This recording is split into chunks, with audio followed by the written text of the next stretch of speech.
This channel does not promote any violent, harmful, or illegal activities. All content provided by this channel is meant for an educational purpose only.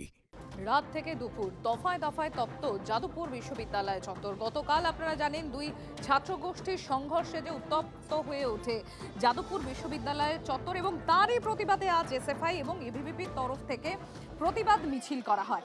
এবার সেই প্রতিবাদ মিছিল থেকেও আবারও সংঘর্ষ যাদবপুর 8বিতে। সেখানে এসএফআই এর যে মিছিল ছিল সেই মিছিল একদিকে যেমন আটকে দেয়, অন্যদিকে গোলপার্ক থেকে এবিভিপির মিছিল এসে যাদবপুরের সামনে আসলে সেখানে যাদবপুর থানার সামনে ব্যারিকেড সরিয়ে ফেলে এগিয়ে যায় তারা যাদবপুর বিশ্ববিদ্যালয়ের দিকে। যাদবপুর বিশ্ববিদ্যালয়ের যে 4 নম্বর গেট, সেই 4 নম্বর গেটের সামনে আবারও হুলস্থুল কাণ্ড শুরু হয়। দেখুন, বিভিন্ন সময়ের বিভিন্ন মুহূর্তের ছবি আপনাদের সামনে আমরা তুলে ধরছি। আমার দুই সহকর্মী সায়ন্ত এবং সুমন রয়েছেন আমাদের সঙ্গে।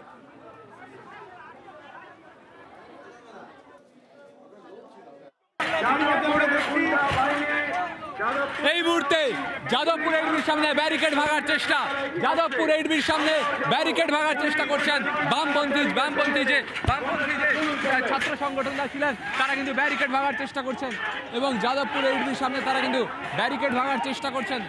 একদিকে ব্যারিকেড খুলে ফেলেছে এই বামপন্থী ছাত্র সংগঠন, একদিকের ব্যারিকেড কিন্তু তারা খুলে ফেলেছে, ব্যারিকেডের ওপরে তারা উঠে পড়েছেন এবং তারা ব্যারিকেড ভাঙলেন এবং আমরা দেখতে পাচ্ছি এবার কিন্তু জোরপূর্বক তাদেরকে ঠেলে সরিয়ে দেওয়া হচ্ছে। চরম ধস্তাধস্তির পরিস্থিতি এবং তারা কিন্তু ব্যারিকেড টপকে বেরিয়ে যাচ্ছেন, ব্যারিকেড টপকে তারা বেরিয়ে যাওয়ার চেষ্টা করছেন। ছবিটা দেখাতে বলবো, এই মুহূর্তে এখানে চরম ধস্তাধস্তি চলছে, তারা ব্যারিকেড ভেঙে ফেলেছেন এবং ধস্তাধস্তি এবং টানা হেঁচড়া চলছে। যে ছবি তারা পড়ছে যে তারা প্রথম ব্যারিকেডটা শান্তিপুরকে ভেঙে ফেলতে সক্ষম হয়েছেন।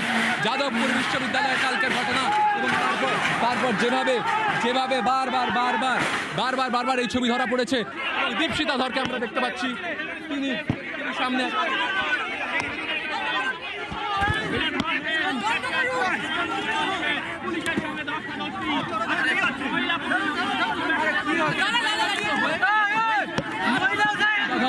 এবং এখানে কিন্তু একজন পুরুষ পুলিশের সাথে দীপশিতা ধরের লড়াই। যদি পুলিশ হয়ে থাকে বিজেপি পার্টি গিয়ে বলুন, ওখানে গিয়ে ভাড়া দিন, অনেক ভালো পারেন আপনারা, ক্যাম্পাসে ভাড়া দিতে পারেন। থানায় আপনি যাদবপুর থানায় ঠেকাতে পেরেছেন, কালকে রাতে ঠেকাতে পেরেছেন। কালকে রাতে কোথায় ছিল? আবারও রীতিমতো খণ্ডযুদ্ধের পরিস্থিতি এবং এই মুহূর্তে রীতিমতো খণ্ডযুদ্ধের পরিস্থিতি এবং চরমভাবে কিন্তু পুলিশের তরফ থেকে বাধা প্রয়োগ করা হচ্ছে। পুলিশের যে শিল্ড থাকে সেই শিল্ড দিয়ে কিন্তু মারা হচ্ছে এবং দেবাঞ্জন দে এবং এই মুহূর্তে পুলিশের সাথে চরম খণ্ডযুদ্ধ। মহিলাদের জামা ধরে টানছে, ছেলেগুলো এসে মহিলাদের জামা টানছে, জামা টেনেছে, এই যে জামা টেনেছে চোখের সামনে। আপনাকে আহত করেছে পুলিশ মেরে, দেবাঞ্জনকে মেরেছে, দীপশিয়াদিকে মেরেছে। এই যে সিলটা দেখছো না, এই সিলটা আসলে শুভেন্দুকে রক্ষা করার সিল, এই সিলটা আসলে এবিভিপিকে রক্ষা করার সিল। শুভেন্দু বাঁচাতে পারবে না,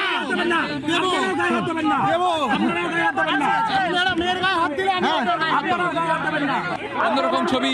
এখন একজন লেডি পুলিশ অফিসার তিনি এগিয়ে এলেন এবং এই মুহূর্তে খণ্ডযুদ্ধ যাদবপুর বিশ্ববিদ্যালয়কে কেন্দ্র করে চরম উত্তেজনা পুলিশের সাথে খণ্ডযুদ্ধ।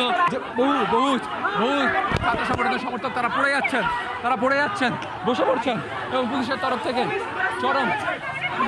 কিন্তু এবারে পুলিশকে সরিয়ে ফেলা হচ্ছে।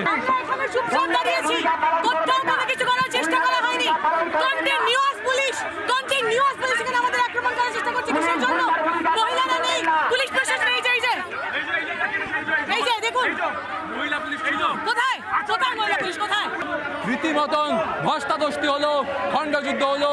এসএফআই এবং বামপন্থী ছাত্র সংগঠন সমূহ তারা ব্যারিকেড ভাঙলেন এবং তারপর তারা কিন্তু বসে পড়েছেন। যখন পুড়িয়ে মারবার চেষ্টা করেছে ছাত্রছাত্রীদের, তখন এই পুলিশ নাকে তেল দিয়ে ঘুমিয়েছে, আর এখন এসে ছাত্রদের মিছিলকে আটকানোর চেষ্টা করছে।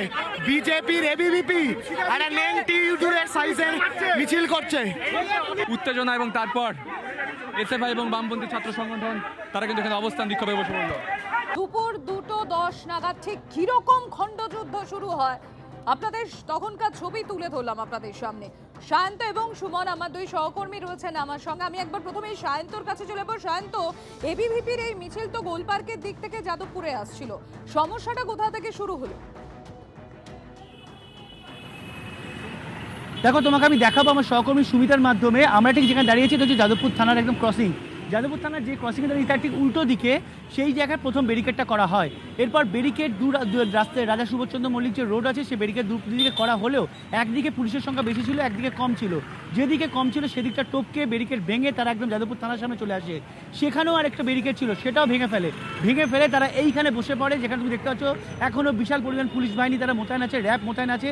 এইখানে তারা বসে পড়ে এবং আরেকটা পক্ষ তারা কিন্তু সেই ব্যারিকেড ভেঙে তারা সোজা চলে যায় যাদবপুর বিশ্ববিদ্যালয়ের দিকে, এবং আরেকটা পক্ষ তারা এখানে বসে পড়ে যে এবিপি যিনি কেন্দ্রীয় কার্যকরী কমিটির সভাপতি সুব্রত অধিকারী, সে এখানে বসে পড়ে, তার সঙ্গে তার এবিপি যারা কর্মী সমর্থক আছে তারা বসে পড়ে। এবং আমার সহকর্মী সুমিতকে ছবিটা দেখাতে বলবো। এই জায়গাটা ঘিরে কিন্তু যাবতীয় অশান্তি তৈরি হয় এবং বারবার করে এখানে উত্তেজনা হয়, পুলিশকে ধাক্কাধাক্কি হয়, ধস্তাধস্তি হয়, পুলিশকে কোনোভাবে আটকানোর চেষ্টা করে এবং পুলিশ কিন্তু আরও ফোর্স আনে, কারণ তাদেরকে আটকানো সম্ভব ছিল না। এরপর নতুন করে ব্যারিকেড দেওয়া হয়।